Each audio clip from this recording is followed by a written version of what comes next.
തിരുവിതാംകൂർ ദേവസ്വം ബോർഡിന്റെ കീഴിലുള്ള തുറവൂർ മഹാക്ഷേത്രത്തിൽ നടന്ന ലക്ഷങ്ങളുടെ തട്ടിപ്പിന് നേതൃത്വം നൽകിയ കോൺഗ്രസ് നേതാവിനെ സംരക്ഷിച്ച പാർട്ടി നേതൃത്വം. തട്ടിപ്പിന് പിന്നിൽ കോൺഗ്രസ് നേതാവ് ടി.ജി. പത്മനാഭൻ നായർ നേതൃത്വം നൽകിയ മഹാക്ഷേത്ര ഭക്തജനസമിതി എന്നായിരുന്നു ഹൈക്കോടതിയുടെ കണ്ടെത്തൽ. അതേസമയം ക്ഷേത്രത്തിലെ കൊടിമരങ്ങൾ സ്വർണം പൂശിയതിലെ അഴിമതിയും അന്വേഷിക്കണമെന്നാണ് ഭക്തരുടെ ആവശ്യം. ചെമ്പുപാകുന്ന ഒരു സമയത്ത് ഇതിന് ചെമ്പുപാകാനായിട്ട് സാധാരണ ദേവസ്വം ബോർഡിൻ്റെ നോംസ് അനുസരിച്ചും മറ്റു ക്ഷേത്രങ്ങളിൽ കാണുന്നതനുസരിച്ചും ഉള്ള ഒരു തേക്കിൻ പലക ഇട്ടിരിക്കുന്നതിനകത്ത് ആ പലകയുടെ ഘനത്തിൽ പോലും വളരെ വ്യത്യാസം കാണുന്നുണ്ട്. അതിനെക്കുറിച്ചുള്ള വിജിലൻസ് അന്വേഷണം വന്ന സമയത്ത് ഈ ഭരണസമിതിയുടെ നേതൃത്വം തന്നെ ദേവസ്വം ബോർഡിൻ്റെ വിജിലൻസുകാരെ വിരട്ടി ഓടിക്കുന്ന ഒരു സ്ഥിതിയാണ് ഉണ്ടായത്. മഴ പെയ്തു കഴിഞ്ഞാൽ വെള്ളം നേരെ തറയിൽ വീഴുന്ന ഒരവസ്ഥയാണ്. ആനപ്പന്തലിൻ്റെ കാര്യങ്ങളും അതുപോലെ തന്നെ. വിവരങ്ങളുമായി സുധീഷ് ചേരുന്നുണ്ട്. സുധീഷ്, ഓരോ ദിവസവും ഈ ക്ഷേത്രങ്ങളിലെ കൊള്ള അത് മറനീക്കി പുറത്തു വരുന്നു. അതിന് പിന്നിലെ കറുത്ത കരങ്ങൾ കോൺഗ്രസിന്റെയും CPM-ന്റെയുമാണെന്ന് ഓരോ ദിവസം കഴിയും തോറും നമുക്ക് മനസ്സിലാവുകയാണ്. ഇപ്പോൾ ഏറ്റവും ഒടുവിലാണ് ഈ തുറവൂർ മഹാക്ഷേത്രത്തിലെ കൊള്ളയും പുറത്തു വരുന്നത്. ഈ കോൺഗ്രസ് നേതാവിനെ എന്തുകൊണ്ടാണ് നേതൃത്വം സംരക്ഷിക്കുന്നത്? എന്താണ് ഈ കൊള്ളയിൽ ഈ കോൺഗ്രസ് നേതാവിന്റെ പങ്ക്? മാത്രമല്ല ഭക്തരുടെ ആവശ്യം അതെന്താണ് സുധീഷ്?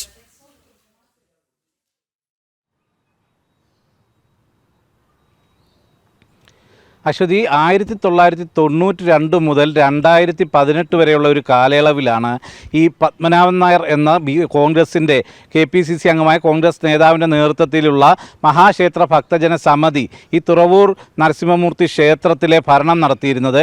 ഈ കാലയളവിൽ അതിൽ 2013 മുതൽ 2018 വരെയുള്ള ഓഡിറ്റിൻ്റെ റിപ്പോർട്ട് പുറത്തു വന്നപ്പോഴാണ് വലിയ രീതിയിലുള്ള ക്രമക്കേടുകൾ കണ്ടത്. അതൊരു ഫ്ലെക്സ് അടിക്കേണ്ടതാവട്ടെ, അന്നദാനം നടത്തിയതാവട്ടെ, ആ രീതിയിലെല്ലാം ദക്ഷിണ കൊടുത്തതിൻ്റെ അടക്കം കാര്യങ്ങളിൽ മാത്രം 15 ലക്ഷം രൂപ ഒരു വർഷത്തെ ഉത്സവവും മറ്റുമായി ബന്ധപ്പെട്ട ചിലവ് പറയുമ്പോൾ അതിൻ്റെ ഒരു രേഖകളുമില്ല. 98,25,000 രൂപയോളം കൂപ്പൺ അത് ദേവസ്വം ബോർഡിൻ്റെ സീല് ചെയ്ത് വിതരണം ചെയ്തു. ഇതിനു പുറമെ അച്ചടിച്ച വ്യാജ കൂപ്പണുകളും വിതരണം ചെയ്തതായാണ് കണ്ടെത്തൽ. എന്നാൽ ഇതിൻ്റെ വിഹിതം ദേവസ്വം ബോർഡിലേക്ക് പോലും ഒന്നും അടച്ചിട്ടില്ല. ഈ തുക എവിടെ എന്ത് ചെയ്തു ഒന്നും ഒരു കണക്കും കാണിക്കുന്നില്ല. അതുപോലെയുള്ള നിരന്തരം തട്ടിപ്പുകളാണ്. ഇതിൻ്റെ എല്ലാം പണം, ഈ ക്ഷേത്ര വരവിൻ്റെ പണം മുഴുവനും വന്നിരുന്നത് ഈ പത്മനാഭൻ നായർ എന്ന വ്യക്തിയുടെ അക്കൗണ്ടിലേക്കാണ്. അത് തന്നെ ചട്ടവിരുദ്ധമാണ്. ആ രീതിയിൽ വ്യാപകമായ ക്രമക്കേട് 13 മുതൽ 18 വരെയുള്ള കാലത്തെ ഓഡിറ്റിങ്ങിൽ മാത്രം കണ്ടെത്തുന്ന ഒരു സാഹചര്യമാണ് ഉണ്ടായത്. ഇത്തരത്തിൽ വന്ന് ഹൈക്കോടതിക്ക് തന്നെ ഓഡിറ്റ് റിപ്പോർട്ടും വിജിലൻസ് റിപ്പോർട്ടും എല്ലാം കൃത്യമായി കണ്ടതിൻ്റെ അടിസ്ഥാനത്തിൽ ഹൈക്കോടതി തന്നെ ഈ ഭക്തജന സമിതിയെ പിരിച്ചുവിട്ടുകൊണ്ട് ഉപദേശക സമിതി വരണം എന്ന രീതിയിൽ നിർദ്ദേശം നൽകുകയും ഇയാളെ പൂർണ്ണമായും ഈ ഭരണത്തിൽ നിന്ന് ഒഴിച്ചുവിടുന്ന ഒരു സാഹചര്യമാണ് ഉണ്ടായിട്ടുള്ളത്. എന്നിട്ട് പോലും ഒരു തരത്തിലുള്ള നടപടിയും ഇദ്ദേഹത്തിനെതിരെ കൈക്കൊള്ളാൻ പാർട്ടിയോ ഇല്ലെങ്കിൽ മറ്റ് ശിക്ഷണ നടപടികളോ സർക്കാരിൻ്റെ ഭാഗത്തുനിന്ന് പോലുമോ ഉണ്ടായിട്ടില്ല. ഇതിലെ ഏറ്റവും രസം 92 മുതൽ 2018 വരെയുള്ള കാലഘട്ടം എന്ന് പറയുമ്പോൾ CPM-ഉം LDF-ഉം UDF-ഉം മാറി മാറി ഭരിച്ച കാലമാണ്. ഇതിൻ്റെ ഇടയിൽ വന്ന CPM പ്രതികളായി വന്ന ദേവസ്വം ബോർഡ് പ്രസിഡന്റുമാരടക്കം, അതിൽ ഭക്തരുടെ ഒരു ആക്ഷേപം പരിഗണിക്കുകയാണെങ്കിൽ വാസു അടക്കമുള്ള ദേവസ്വം ബോർഡ് പ്രസിഡന്റുമാരും ഈ പത്മനാഭൻ നായരെ സംരക്ഷിക്കുന്നതിന് വേണ്ടി കൂട്ടുനിന്നു എന്ന ആക്ഷേപം തന്നെയാണ് നിലനിൽക്കുന്നത്. ഒരു കോൺഗ്രസ് നേതാവായിട്ടും CPM-ന്റെ ഭരണകാലത്ത് പോലും ഇയാൾക്ക് വലിയ രീതിയിലുള്ള സ്വാധീനം ദേവസ്വം ബോർഡിൽ അടക്കം ചെലുത്താൻ സാധിച്ചു. കോൺഗ്രസിൻ്റെ ഭരണകാലത്ത് ദേവസ്വം ബോർഡ് പ്രസിഡന്റ് ആവാനുള്ള ശ്രമങ്ങൾ പോലും നടന്നിരുന്നു എന്നതാണ് നമുക്ക് മനസ്സിലാക്കാൻ കഴിയുന്നത്. ഇതേ സാഹചര്യത്തിൽ തന്നെ ക്ഷേത്രത്തിൻ്റെ ഇപ്പോഴത്തെ അവസ്ഥ പൂർണ്ണമായും ജീർണ അവസ്ഥയിലാണ് നിൽക്കുന്ന. തൂണുകൾ ഇളകി മാറിയിരിക്കുന്നു, ഓടുകൾ കൊഴിഞ്ഞു പോകുന്നു.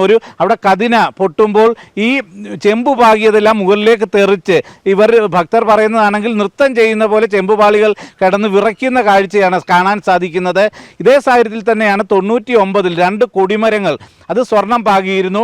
ഇതിനെ 7 കിലോ സ്വർണം ഭക്തരിൽ നിന്ന് സ്വരൂപിച്ച് 7 കിലോയ്ക്ക് മുകളിൽ ദേവസ്വം ബോർഡ് 7 കിലോയും അങ്ങനെ 14 കിലോ സ്വർണം ഉപയോഗിച്ചുകൊണ്ടാണ് ഈ 2 കൊടിമരങ്ങൾ സ്വർണം പാകിയത്.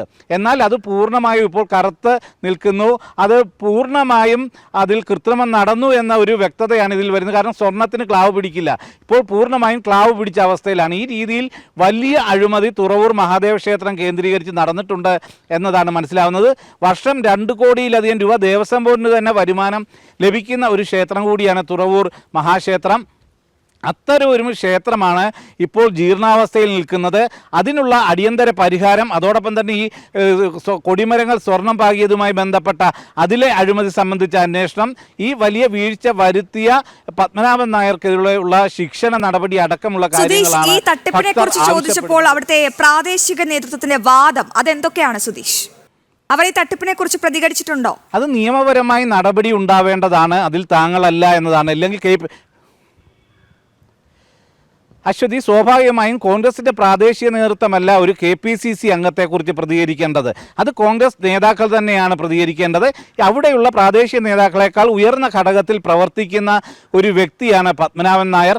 അതിനെതിരെ പ്രാദേശികമായി നടപടി വേണമെന്ന ആവശ്യം കമ്മിറ്റികളിലും മറ്റും പലരും ഉന്നയിച്ചിട്ടുണ്ടെങ്കിൽ പോലും അതിന് ഒരു പരിഗണനയും നേതാക്കളുടെ ഭാഗത്തുനിന്നും ഉണ്ടായിട്ടില്ല. നേതാക്കൾ ഇടപെട്ടാൽ മാത്രമേ ഇത്തരത്തിൽ ഒരു നടപടിയിലേക്ക് കടക്കാൻ സാധിക്കൂ. അത് KPCC തന്നെ ഇതിൽ നടപടിയെടുക്കേണ്ടതാണ്. KPCC പ്രസിഡന്റിനോടടക്കം ഈ ആവശ്യം പ്രാദേശികമായി ചില നേതാക്കൾ ഉന്നയിച്ചതുമാണ്. എന്നാൽ അത്തരത്തിൽ ഒരു നടപടി ഉണ്ടാവാതെ സംരക്ഷിക്കുന്നു. ഇവിടെ നിന്നുള്ള ദേശീയ നേതാക്കൾക്കടക്കം പത്മനാഭൻ നായരുമായി വളരെ അടുത്ത ബന്ധമുണ്ട് എന്നതാണ് നമുക്ക് മനസ്സിലാക്കാൻ കഴിയുന്നത്.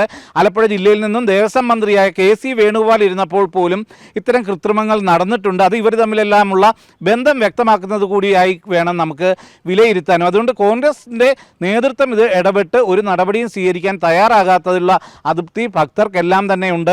അത് വലിയ രീതിയിൽ അവർ പരസ്യമായി തന്നെ പ്രകടിപ്പിക്കുന്നുണ്ട്. പോസ്റ്റർ അടിച്ചു വരെ ഇതിനെതിരെ പ്രതികരണവുമായി ഇറങ്ങിയതാണ്. എന്നിട്ടും കണ്ടില്ല എന്ന് നടിക്കുമ്പോൾ ഈ അഴിമതിയെല്ലാം ക്ഷേത്രക്കൊള്ളയെ കോൺഗ്രസ് നേതൃത്വവും പിന്താങ്ങുന്നു, ഇല്ലെങ്കിൽ അതിനെ സഹായിക്കുന്നു എന്നത് തന്നെയാണ് നമുക്ക് മനസ്സിലാക്കാൻ കഴിയുന്നത്. അശ്വതി. യെസ് സുധീഷ്, തിരുവിതാംകൂർ ദേവസ്വം ബോർഡിന്റെ കീഴിലുള്ള തുറവൂർ മഹാക്ഷേത്രത്തിലും ലക്ഷങ്ങളുടെ തട്ടിപ്പാണ് നടത്തിയത്. ഈ തട്ടിപ്പ് നടത്തിയത് കോൺഗ്രസ് നേതാവ്.